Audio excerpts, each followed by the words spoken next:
What's going on, everybody? Nicholas Ayers here with Major League Video Marketing here inside the private Facebook group, and we are on day number 3 of Social Media Week. And today I am, I'll be honest, I am really stoked. I'm really pumped for today's interview because we have probably somebody who I think is like the silent assassin when it comes to digital marketing, and that is, I'm gonna say it like I practiced before, so he's gonna either laugh at me. We're gonna. I need you to grade me on this one. All right. Go ahead. We have Nato.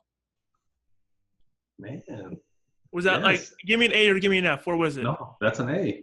That was an A. Yeah, that's an A. Yeah. I told him, Good job. like, the suburban white dude in me wants to pronounce it Nato, and that's no bueno. It's okay. Nato.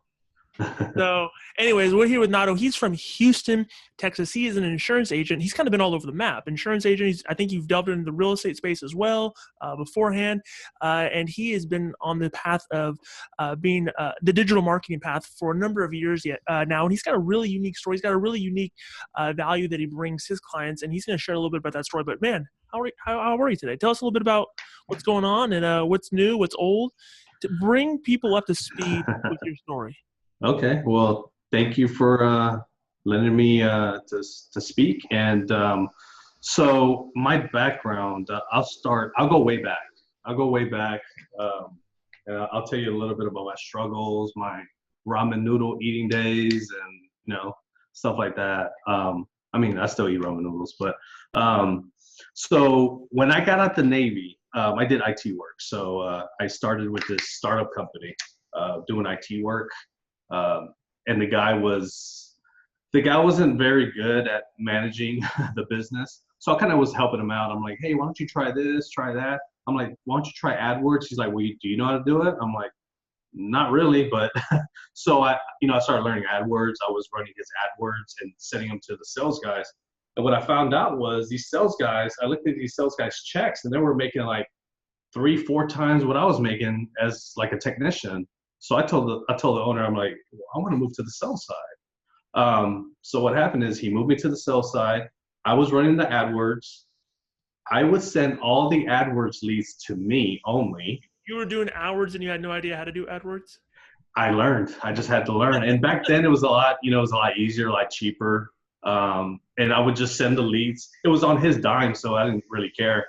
So I would send all the leads. Instead of sending it to all the salespeople, I would send all the leads to me. And I quickly became like the #1 sales guy on this team. So imagine that. Yeah, it was easy. So after a while, like I said, he didn't know how to manage business. He went bankrupt. The guy still owes me commissions. So I was out of a job. So what I did was I used that AdWords knowledge and I started doing affiliate marketing. So for those that don't know what affiliate marketing is, it's basically you drive traffic to make a sell or some type of action, right? So I did that, and I don't know how I got into this, but I started running like Craigslist ads, and that was that's how I made my money. I was running Craigslist ads to CPA offers, and I had this software that would just run automatically. And basically I would just hit the button and it would just run and I would make money. And I did that for almost a whole year until Craigslist banned the software. And just in one day, I just went from making all this money to making zero money. So I'm like, what the hell am I gonna do? Ended up taking a sales job. I was selling cruises, and one of my buddies was selling insurance, and he said, come join me selling insurance with me. And I'm like, no, I'm okay. But then he texts me his paycheck, right? He texts me his paycheck. I'm like, okay, I'm going to go do insurance. So, yeah. So I applied the next day. So this was a big captive corporate type of insurance. So I applied the next day, got the job like in a month, started working, as a captive, and totally did not do well. Everybody was doing very well. Everybody was buying, they're buying internet leads, closing them. When I got there, their rates were not good, so the internet leads weren't working as well.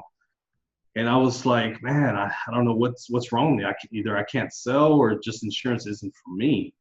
Until the manager came and showed us like our conversions and everybody's conversions. And Come to find out that mine were right there with everybody else. The only difference was I wasn't speaking to enough people. I wasn't getting the leads that these guys were.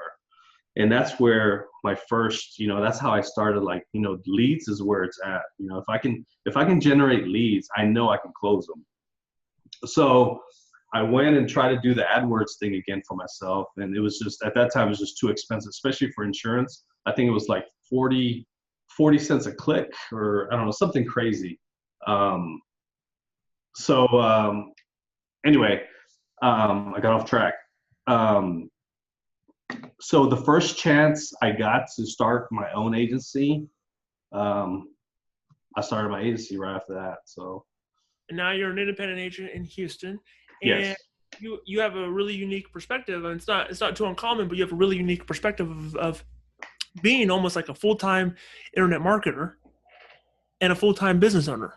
Right. So you kind of have a foot in both worlds, and you can kind of see, you really can empathize with Johnny and Jane business owner, right? Struggling to make leads happen, trying to get new names and numbers and email addresses and opportunities in the door, and the person who's supplying that. So take me to the beginning when you opened up your agency. You started with nothing, right?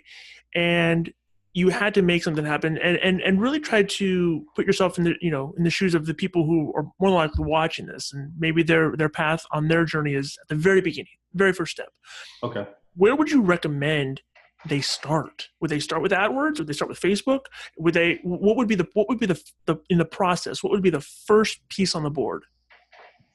So when I first started my agency, and then you're like, okay, now what? Who are you going to quote? Right.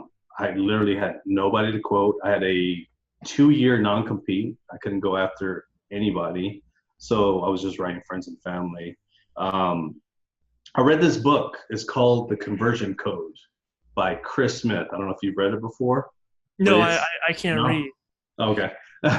So it's really like what got me started in all of this. It's like my Bible. I think I just reread it like a month ago. So it basically talks about how to generate leads on the internet and how to close them. It has scripts in there, how to close internet leads, because a lot of people don't know how to close internet leads. It's you have to have a system, you have to have a process, and you need to learn how to close those. So it's a little bit different. So I would recommend somebody getting into this, definitely read that book. It'll get you going. It'll open your eyes as far as like what you need to do to generate leads. So I read the book, and I chose to concentrate on Facebook. I just felt like Facebook was what was hot, and I just went all in. I think I spent my first year about $10,000 on courses, seminars, and you're in a group with me. So I went on that journey, and so as far as recommending something, I would recommend reading that book and then choosing one media. It doesn't have to be Facebook. It could be AdWords. It could be LinkedIn. LinkedIn is great, by the way. I've been doing a lot of LinkedIn lately. And just choose one and master it before moving on to something else. Because so you think that's the trap that a lot of people get into, is they think, well, I got to have Facebook, I got to have AdWords, I've got to have LinkedIn, I've got to spread myself thin in all these areas, and they, instead of being an expert in one area, they become really useless in all of them. Yeah. So what happens is you're not good at any of them. So just pick one, master it because you can generate leads literally you can probably generate leads on Snapchat, maybe, I don't know, but I would just choose one media and just master it, and then before moving on to the next one. Gotcha. Facebook is good. I mean, I know you do a lot of video, but yeah, just choose one and just go with it. Find out who the 3 best people are that are doing that, and buy their courses or do whatever you have to do to learn it. Yeah. And so one of the things that you do that's pretty interesting is you are a big proponent of not just generating leads for yourself, but you generate leads for a number of other people, referral sources that don't even do what you do, right? Like mortgage officer or mortgage, loan officers and real estate agents and other referral sources. Can you talk a little bit about that strategy and why you've chosen that strategy as your go-to? It actually chose me kind of because what happened was I was trying to generate leads for myself. It was getting real expensive. And I had one loan officer, one guy that trusted me with his clients, and he was sending me business, not much, but he was sending me business. So I wanted to give him something back. So I was telling him, look, I've been doing these Facebook ads. They've been working for me. Let's try it for you. What ended up happening was I was generating leads, a lot more leads for him at a lower cost. So he ended up sending me all his business, telling his friend about it. I set him up, and I mean, that's how it started. And that's my only strategy now. I only generate leads from my referral partners. You don't generate leads for your business. You generate them solely for other people. For other people. And Now, very few. I imagine in that there are, and I'm going to try to give you a softball here because I feel like I want you to really address this because I think there's a lot of opportunity for somebody to mess that up, right? It's almost like, hey, I'm okay messing up my own business. I don't want to put a bad taste in somebody else's mouth as it pertains to my business. So when someone's looking to do that, they're saying, you know what, that's a brilliant idea. I'm going to start generating, whether they're a mortgage officer and they want to generate realtor referrals, or they're an insurance agent and they want to generate loan officer referrals, or they're in a commercial niche and they want to XYZ, follow it down the road. What would be the thing that they should be doing? And what are like one or two things that you're saying, hey, if you're going to do this, don't do it this way? Well, like I said, it took me about $10,000 to learn it. And maybe about write this down. This is a $10,000 jewel here. It took me about $10,000 to do it, and about 2 years to get it right. I mean, you can take my route, or you can just get somebody to do it for you, or get a coach to try to, that's what I do. I try to get coaches to try to get me, get faster results. And, but if you want to learn it, there's some people like you and me that want to learn this stuff and they like doing this stuff, and that's fine. You're just going to spend a lot more money, and it's going to take a lot more time. But when it comes to refer partners, so like let's put it in the case of an insurance agent. An insurance agent says, you know what, I want to go find 3 mortgage officers right now, and I want to give them leads, right? You having been through this process, how would you tell them? How would you explain to them? And you'd say, look, it's a great idea, but make sure when you do it, don't do this, don't do XYZ. Like do ABC, but don't do XYZ. Okay, you're going to come across a lot of fakers. They're going to say, yeah, I'm going to send you all my business if you send me leads. So what I would do, I interview my loan officers kind of like it's a job. So how I present it to the loan officers when I first meet them, I tell them, look, I'm going to be spending a lot of money on these leads, so I'm going to need all your business. And you need to position it that way, because if you're going to be spending that money and that time, you definitely need to have like all their business. Is that a hard, fast line for you? What's that? Is that a hard and fast line for you? They do 100 transactions and they send you 99, but not the one. Do you cut them off? If I find, no, I won't cut them off. But and also, here's the thing: just because you're sending them leads, you still got to build that relationship. Yeah. That's just the end. You can't just send people leads and just expect them to send everything back to you. You still have to do the other stuff. You still got to bring the cookies. Like you still have to go and meet them and things like that. That's the lead thing, is just your end, because every insurance guy is trying to get loan officers to work with them. You're going in there, you're like bringing them cookies. Everybody's doing the same thing. So you got to be different from somebody else.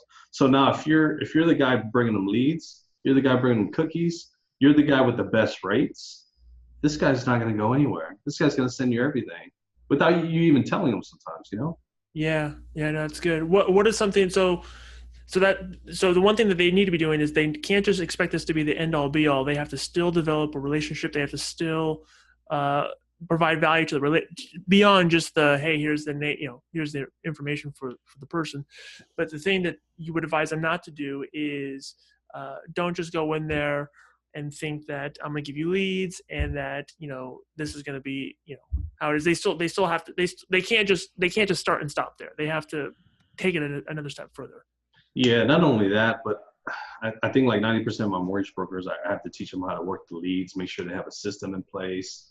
And now I'm getting to the point where if they don't have a system in place, I don't even want to work with them because it just takes too much of my time to set that up, to teach them how to close the deals. So now I'm to the point where I'm not doing that anymore. But in the beginning, I was showing them, look, you need to put them in the CRM system, text them, call, and then follow up. And I just don't do that anymore. But starting off, you will have to do that. How do you qualify your referral partners? Well, one of the first questions I asked, so how many deals are you doing? I want somebody doing 5 or more deals a month. Usually, I will work with people with less if I like how their system is. So I asked them that question. I asked them, what's your system? What systems do you have in place when the lead comes in? I want to know exactly like what happens when the lead comes in. Do they have a CRM system? How their flow is? Do they have a drip campaign to follow up with these guys? So that's basically what I asked them. Do you imagine that a lot of them are maybe not as honest or as truthful up front, and then you kind of figure out like a week or two in or a month, and you're thinking, doesn't really do it that way. So if I don't see a lead come in after a month, I know it's either they're not doing that much business or they're sending the leads to somebody else. So if it's either of those, I still want to have a conversation with them and find out what's going on. I don't cut them off just like that. So we have a phone call and find out what's going on. What can I do to help you close these leads? Why aren't you closing any business? Or what can I do? Like today, I just messaged somebody. It's like, what can I do to help you grow your business? Because I haven't seen anything from them. And then the second call is like, hey man, like I haven't seen anything in 2 months. Like either you're not doing anything or you're sending it to somebody else. So it's not going to work out. Yeah, this is just not a good fit, right? Yeah, it's not a good fit. At the end of the day, it's like you're in this for your business to make money, right? And you are offering your skill set to help them make money, which in turn, rolls downhill. The more money, the more opportunity they have, the more opportunity you should naturally have. And so unless you're going to charge them thousands of dollars a month, right, to do this, then you need that reciprocation. Talk to me about your process. When you are getting these leads that you're generating, do you have an automated process that you're using right now that kind of nurtures, or because I feel like that is the failing point of a lot of people, right? A lot of people who, if your newsfeed is like my newsfeed, every other post is a marketer. Mm-hmm. Right. And it is somebody talking about, I got XYZ leads. I can, all these things that they can do. But the lead is just the candy. It's not like the end. You still have to close this. You have to close a deal, and that requires a process. Right. I can generate leads, but if I don't have a process, who cares? Who cares if they're $2 a piece or 2 cents a piece? If I'm not, processing them. Tell me about your process and how somebody should have. What kind of processes people should have in place when they're generating and they're creating leads for their business online? Okay. So one thing is automation. You can have the best automation in the world, but you really need to pick up the phone. That's really how you're going to close the business. So I believe in automation fully, but also believe in picking up the phone. So, so when a lead comes in with us, we try to call the lead within 5 minutes. And if you read that book, Version Code, there's stats on the closing percentage. If you call after 5 minutes, it drops. It's just a big drop. So you didn't really give them a call within 5 minutes. So we try to give them a call within 5 minutes. After that, it goes into our automation. We use a CRM called Pipedrive. I don't know what you use. What do you guys use? ActiveCampaign.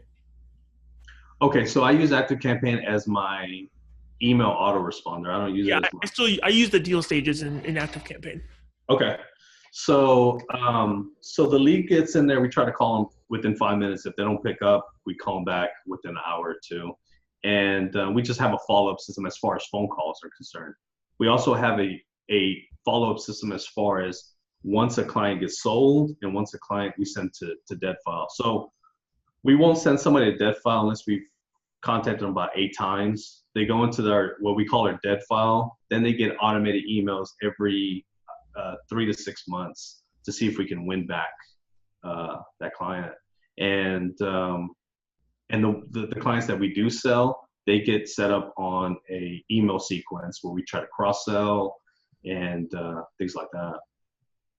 Okay.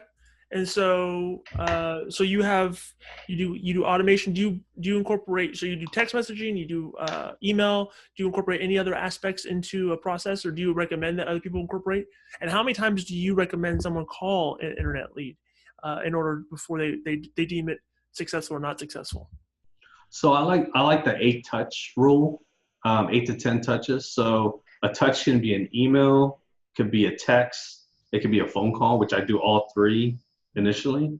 So after 8 times, then we move them into the dead file. So I don't know why I use 8. I think I researched somewhere where after 8, it drops real big, so it doesn't even matter after that point. So 8 touches, and then they go into the dead file. Gotcha.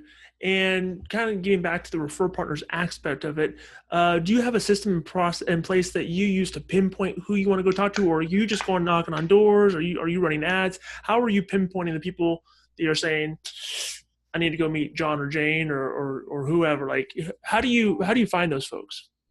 Are you talking about our customers or referral Your partners? loan officers, your refer partners. Referral partners. So I do a couple of things. I put posts on Facebook, which generate a lot of engagement, where I'll say, I'll give away, actually, I'll just give away leads. Like, who wants a lead in the zip code?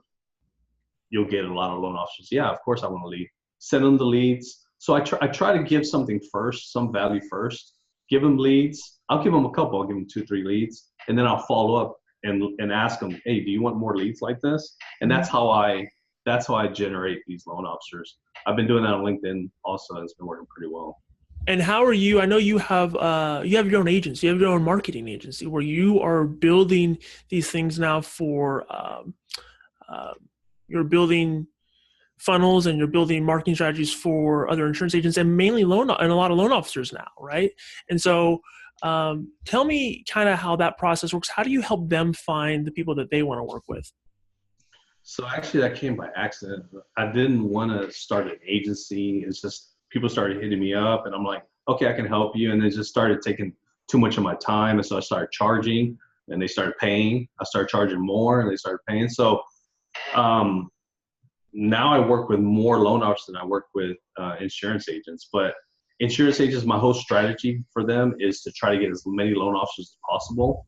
Mm-hmm. So like I just started working with an insurance guy about 2 months ago. We got him like 5 loan officers in a month. So what was your question? I said, so, you are working with an insurance agent and do you help them find their own referral partners as well? Or are you simply just generating leads for them? I generate the leads for them and I show them how to find the referral partners. The exact same way that I do it. Okay. And yeah. Okay, awesome. And tell me real quick, if people want to tell a little bit about what the services that you provide.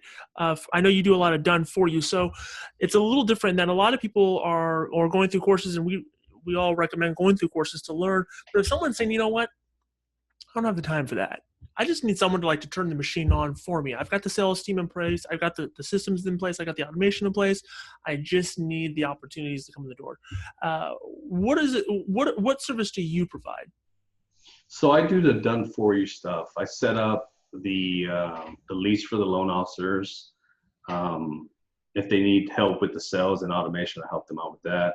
With the insurance guys, I set up not only the leads part of it, but also show them how to get the loan officers.